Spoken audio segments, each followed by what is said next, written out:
دیا جو کسی کو نہیں دیا گیا تھا عالمین میں سے. یعنی سب سے بڑی ان کی فضیلت یہ تھی کہ ان کو انبیاء ملے, بہت سارے نبی آئے ان کے پاس, ان کو بادشاہ, ان کو حکومت ملی, ان کے ساری چیزیں فیور میں جا. آپ نے سورہ بقرہ میں بھی پڑھا تھا کہ ان کو فضیلت جو تمام جہانوں پہ دی گئی, کیا کیا چیزیں ان کے ساتھ ہوئی.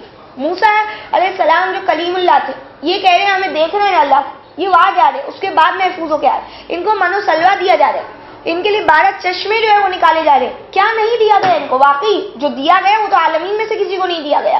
تو کہا کہ اب تم لوگ وہ وقت کو یاد کرو, وہ نعمتوں کو یاد کرو, اور فضیلت ہمیں بھی ملی ہوئی ہے لیکن ان کو عالمین پہ فضیلت بار بار قرآن یہی کہتا ہے. تو ظاہر ہے جن کے اوپر فضیلت اگر عالمین کے اوپر دی گئی تو ان کی ڈیوٹی بھی تو زیادہ بننی چاہیے نا. پھر میں اور آپ کو جس طریقے کی دی گئی تو اللہ نے اس حساب سے ہمارے اوپر کام ڈالے.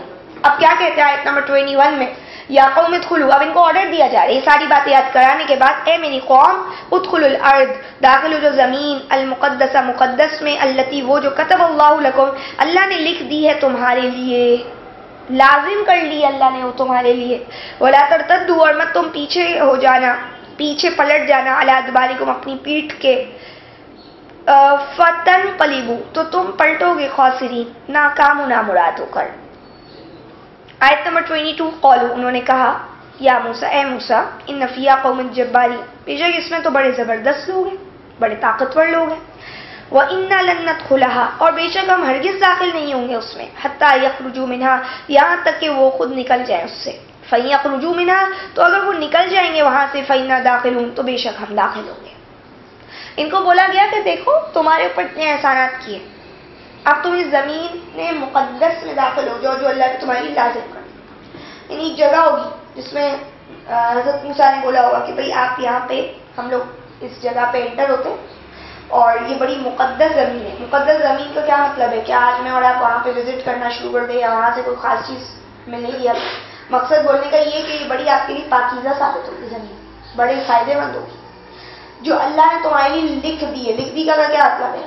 تقدیر لکھ دی. اگر تو اگر تقدیر لکھ دی تو ان کو ملنی چاہیے تھی. ابھی آپ اینڈ پڑھیں گے کہ ان کو نہیں ملتی ہے, تو کیا مطلب ہوا؟ یعنی لازم کر دی تھی اللہ نے تمہارے لیے. یہ کب لازم کر دی ہے؟ جب تم انٹر ہو گئے اس میں. تو تقدیر جو ہے وہ عمل سے بدل دی. تقدیر اگر آپ کہیں, ویسے تو اللہ کی کتاب ہے, اللہ کا لا ہے, اللہ کا قانون ہے, اللہ نے تم پر لازم تو کر دی ہے. تم پیچھے مت ہٹو, اور ورنہ تم نقصان اٹھاؤ گے. ان کا جواب دیکھیے کیا کہا انہوں نے کہ اے موسیٰ, اس میں تو بڑے زبردست لوگ ہیں, طاقتور لوگ ہیں. تو بھائی تم کو کیوں بولا جا رہا ہے؟ تم کو بھی تو اللہ تعالیٰ کا ساتھ ملے گا نا, طاقتور ہے تو کیا ہوا, ہمت کرو. تو ہم تو داخل نہیں ہوں گے یہاں تک یہ خود نکلے. کون نکلتا ہے اپنی جگہ سے؟ اگر یہ نکلیں گے تو ہم داخل ہو جائیں گے. یہ دیکھیں یہ حال ہے. آج میں اور اب ایک قدم اللہ کے راستے میں اٹھانا نہیں چاہتے اور کہتے ہیں اللہ کو اللہ یہ دے دے, اللہ وہ دے دے. اللہ کیسے دے گی؟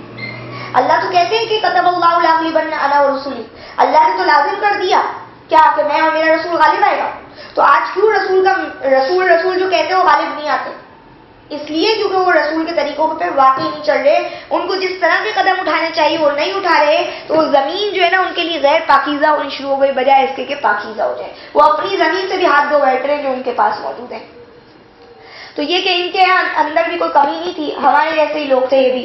آگے کیا ہوا 23 میں کہتے ہیں, قال رجلان, کہا دو آدمیوں نے, من الذین, ان لوگوں میں سے, یخافون, جو ڈرتے تھے, خوف کھاتے تھے, انعم اللہ, اللہ نے انعام کیا تھا, علیہما, ان دونوں پر, ادخلوا, تم سب داخل ہو جاؤ, علیہم, ان پر, الباب, دروازے سے, فَإِذَا دَخَلْتُمُوهُ, تو جب تم سب داخل ہو جاؤ گے اس میں, فَإِنَّكُمْ غَالِبُونَ, تو بے شک تم غالب رہو گے.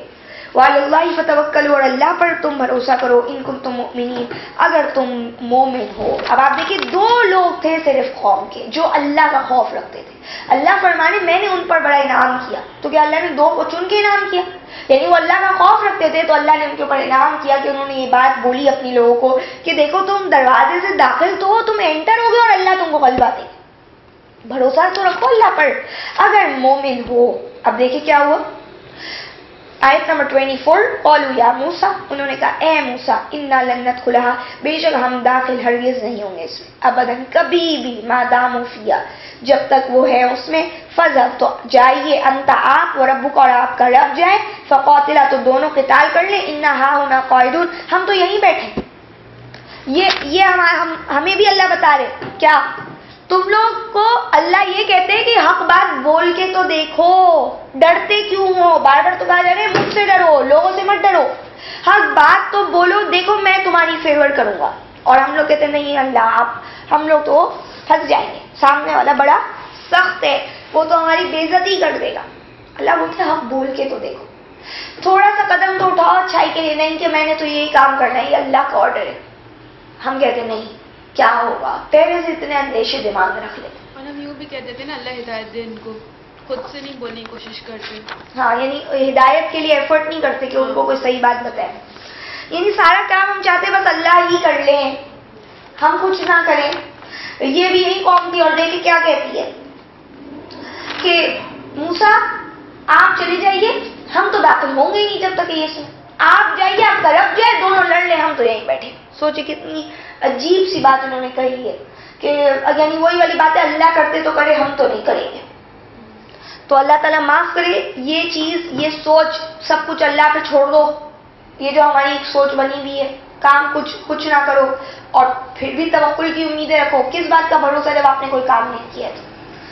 آیت نمبر 25 میں کہتے قال ربی، حضرت موسیٰ نے کہا اے میرے رب انی لا املک الا نفسی، بے شک میرا اختیار نہیں ہے الا نفسی سوائے میری ذات کے، واخی اور اپنے بھائی کے، فافرق بیننا و بین القوم الفاسقین، تو جدائی کر دیجیے ہمارے درمیان اور یہ نافرمان قوم کے درمیان. اب کیا ہوا، موسیٰ علیہ السلام انتہائی بیزار ہو چکے ہیں. اب کیا ہے، یہ ان کے اوپر ذلت آ گئی، یہ رسوائی آ گئی. کہہ رہے ہیں کہ اب میں اختیار نہیں رکھتا، میں تو اپنے آپ کا اپنے بھائی کا اختیار رکھتا ہوں، اپنے میری اختیار میں کچھ نہیں. وہ دو بندے جو تھے وہ تو الگ تھے، جو یہ مطلب دو لوگ جو دو مرد تھے وہ الگ تھے. اس کے علاوہ جو بھی ہے وہ میں ہوں اور میرا بھائی ہے، میں کسی کو بھی زبردستی کچھ نہیں کروا سکتا. تو اب آپ ایسے کریں، میرے اور ہمارے یہ فاسق قوم جو ہے نا، ان کو بار بار جو ہے پرکھ لیا گیا تھا، اس کے باوجود ان کی حرکتیں نہیں سدھر رہی. تو اب آپ ہمارے اور ان کے درمیان جدائی ڈال دیجیے. اب کیا فرمایا، یعنی ختم کر دے، اب بس ہم کو ان سے الگ کر دے. جب یہ ایسے ہی قوم ہے تو ان کی کوئی ضرورت نہیں، ایسی بیکار قوم، ایسی مردہ قوم کا کوئی فائدہ ہی نہیں ہے، انہوں نے کچھ نہیں کرنا آگے بھی. تو آج اگر پاکستانی قوم بھی ایسی مردہ ہو گئی ہے نا، تو پھر یہ ایسی ہی حال پہ رہنے والی. جب تک یہ اپنے آپ کو زندہ نہیں کرے گی تو یہی ہوگا کہ اللہ ایمان والے وہ الگ ہو جائیں گے اور اللہ فاسقین کو الگ کر دیں گے. اور یہ بھی کہ آپ نے سورہ بقرہ میں بھی پڑھا تھا کہ بنی اسرائیل کے اندر سے جب ہزاروں لوگوں کی طرف ان کو کہا گیا کہ لڑو، ہزاروں کی وہ تعداد میں ہوتے ہوئے بھی ان کے اندر وہ طاقت نہیں تھی کہ وہ لڑتے. اللہ نے کہا پھر مر جاؤ. پھر اللہ نے ان کو زندگی دی، یعنی انہوں نے کچھ ظاہر اپنے اندر کوئی کام کیا ہوگا یا کوئی محنت کی ہوگی، توبہ کی ہوگی، تو اللہ نے ان کو زندگی دی. اللہ کہتے میں تو بڑا فضل والا ہوں. تو وہ لوگ لڑنا نہیں چاہ رہے تھے نا، وہ لوگ بھی ہزاروں کی تعداد میں ہوتے ہوئے بھی. آج کے ہماری پاپولیشن کم ہے لیکن ہم ایک کوئی اچھا قدم یا پازیٹیو چیز کے لیے ہم نہیں اٹھتے. پتہ نہیں کیا ہے، یعنی وہی ہے نا کہ مردوں کا ایک مجموعہ بن گئی ہماری قوم. اب کیا ہوا، ایک لاسٹ فرمایا 26 میں فَإِنَّهَا مُحَرَّمَةٌ عَلَيْهِمْ، ارشاد ہوا اچھا تو وہ حرام کر دیا گیا ہے ان پر 40 سنتاً 40 سال تک. یتیہون فی الارض، یہ بھٹکتے پھریں گے زمین میں. فلا تأس علی القوم الفاسقین، تو غم مت کیجیے فاسق لوگوں پر. اب یہ دیکھیں ان کے اوپر عذاب ایک دوسری طرح کا ہے. ان کے اوپر وہ والا عذاب نہیں آ رہا جیسے فرعون تباہ ہو گیا یا اس کی حالت تباہ ہو گئی. کہا کہ اب یہ کوئی بات نہیں، اب یہ حرام ہے ان کے اوپر. 40 سال تک تو ایٹ لیسٹ یہ نہیں رہ سکتے. تو اس کا کیا مطلب ہے، جنریشن چینج ہو جائے گی 40 سال میں. تو صحیح ہے نا، جنریشن ہی چینج ہو جائے گی. تو قرآن کہتے ہیں نا کہ اگر تم پھر گئے تو ہم بدل دیں گے تم کو اور دوسری قوم کو لے آئیں گے جو تم جیسی نہیں ہوگی. تو یہاں پہ اگر دیکھا جائے ان پہ وہ جگہ تو حرام ہوگی، کہا نہیں ملے گا جاؤ تم کو. اور اب وہ چلتے پھرتے رہے، بھٹکتے پھرے، خوار ہوتے رہے، کوئی اسٹیٹ نہیں ہوگا ان کے پاس، کوئی جگہ نہیں ہوگی. اور افسوس مت کیجیے گا ان کے حال پر، یہ فاسق لوگ ہیں. آج اگر پاکستان کے حالات نہیں بدلتے تو بدلیں گے بھی نہیں. اگر ہم یہی حرکتیں ہماری بھی ایسی ہی رہی، ہم پھرتے رہیں گے، بھٹکتے رہیں گے، ہم ختم ہوں گے. اگر نئی جنریشن کچھ دکھائے گی کام تو وہ کام کر جائے گی، نہیں تو کیا ہے. اللہ کہہ رہے افسوس مت کرو. افسوس کس بات پہ کرے، ایسے لوگوں پہ کیا افسوس جو خود ہی اپنی حالت نہیں بدلتے. ان اللہ لا یغیر ما بقوم حتی یغیروا ما بانفسہم، بے شک اللہ اس قوم کی حالت نہیں بدلتے جو خود اپنی حالت نہیں بدلتی. انشاءاللہ آگے پڑھیں گے.